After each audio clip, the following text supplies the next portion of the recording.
Ghana. The country has agreed to accept West African nationals who have been deported from the United States, with 14 having already arrived in the country.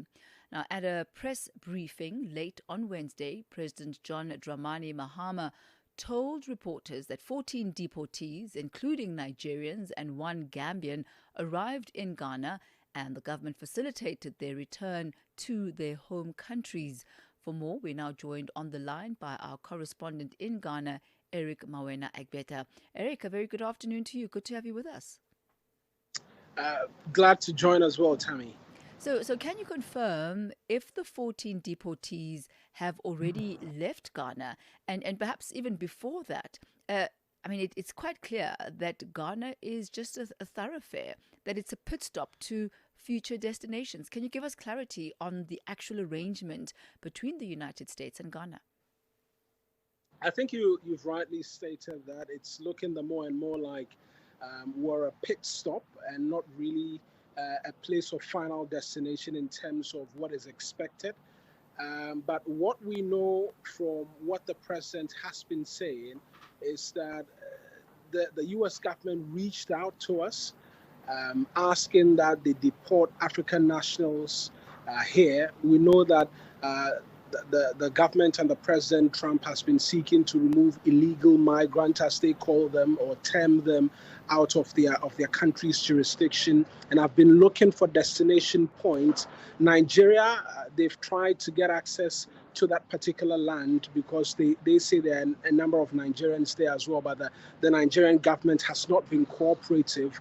And for Ghana, our government has been cooperative, and the agreement reached is that we can only do West African nationals because West African nationals do not need a visa to make their way into the country. All they require is just to pack their bags and then they can come here. And so that makes, in terms of travel arrangements and the various bottlenecks that could come up as a result of these deportations, that eliminates that with immediate effect. And so it meant that West African nationals could come here very easily. But what we do not know in terms of the full arrangement is whether or not officially we're just going to serve as a pit stop for these West African nationals who will be coming here, because 14 have arrived. And from what the president told us yesterday, when I was there physically present as well, he said that of that number, 13 are Nigerians, and facilitation processes has been underway and has completed, and they've been repatriated to their home countries. But there's one Gambian who currently there are documentation processes underway for that Gambian as well to be returned home.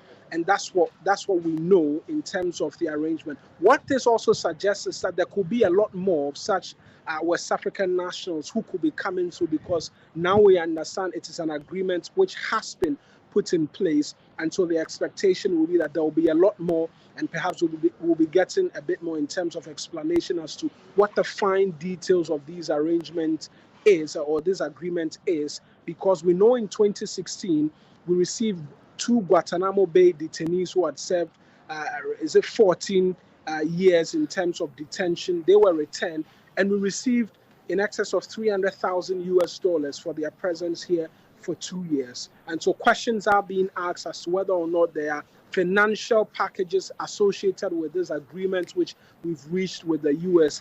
as well. We know the president didn't make those disclosures, and these are questions that are already coming up, and we'll be seeking to get answers to as well, Thami. And that was, quite naturally my next question, Eric, that what's in it for Ghana? Why is Ghana, amiable to opening up its shores as the seeming pit stop? Well, a lot of things could arise. For one, the president sought to explain that in terms of our relations with the U.S., he felt a bit disappointed that Ghana and the U.S. continues to enjoy very breeze through, if I can term it that, diplomatic ties. It's been very rock solid for quite a while. It's why in our history in the Fourth Republic, we've had two former U.S. presidents touch down. And when Kamala Harris decided to come around on an African visit, Ghana was one of the first destination points as well. It just presupposes that our ties with the U.S. has been quite rock solid.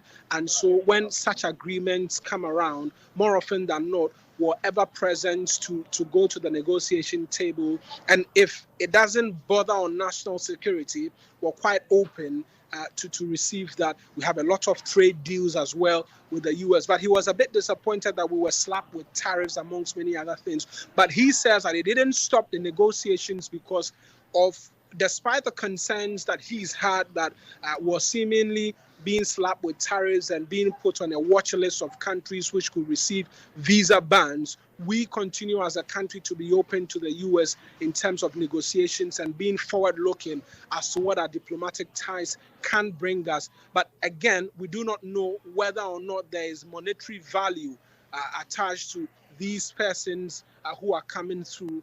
And so those are the questions that we will seek to find out. But as to whether or not this becomes a gateway through which we begin to negotiate away some of the tariffs which have been slapped on us, perhaps that's the angle where the government is seeking to look at this from. But he made the disclosure first of yesterday, and quite surprisingly, we hadn't had or caught wind of this just as yet. And so we'll wait to see whether or not there is some benefit to all of this. And then possibly we can be able to begin to finalize on some of these things. Because outside of whether or not there are financial benefits, there is a question of whether or not this agreement was ratified by Parliament. And I mentioned the 2016 Guantanamo Bay agreement, which we had with the U.S. Someone took that matter to the country's Supreme Court, and the court ruled that the agreement without parliamentary approval was not binding on us, and so it had to go to Parliament for ratification. That will come up again because the questions will be asked as to whether or not this agreement has to go to Parliament for ratification, and that's what we're expecting at any moment from now in terms of the conversations which will come forward as well. Another thing, Eric, is President Mahama didn't specify a cap on how many deportees Ghana would actually be accepting. But has government given any indication around the numbers? We're expecting the numbers could go up. 14 is what appears to be the first batch. This, I believe, will be closely tied to as well the U.S. efforts to remove persons they term illegal migrants, because the agreement, per what we understand, is strictly West African nationals. As and when these illegal migrants are being deported and West African nationals are identified, then that agreement will come into force, and then West African nationals will be on board headed towards Ghana. And so that is all dependent on the persons being deported from the U.S., what the numbers are, and out of that number, how many of them are West African nationals. And then we will get to see whether or not the numbers, as we've seen, the 14, will go up. But for now, in terms of estimates, we're expecting that number will go up even as the U.S. continues with the efforts towards removing illegal migrants. It would also be interesting, Eric, to find out what the parameters of responsibilities are, between the United States and Ghana.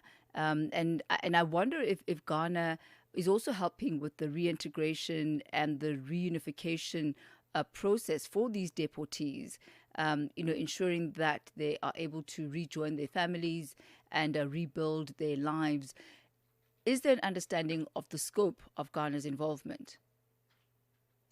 Well, Thami, the scope is a bit hazy as at now, because just gleaning from what the president disclosed yesterday, he says the 14 have arrived, doesn't mention whether or not there are packages associated with their arrival, which is expected to help them reintegrate with their families. With the Guantanamo Bay detainees, they have been detained for 14 years.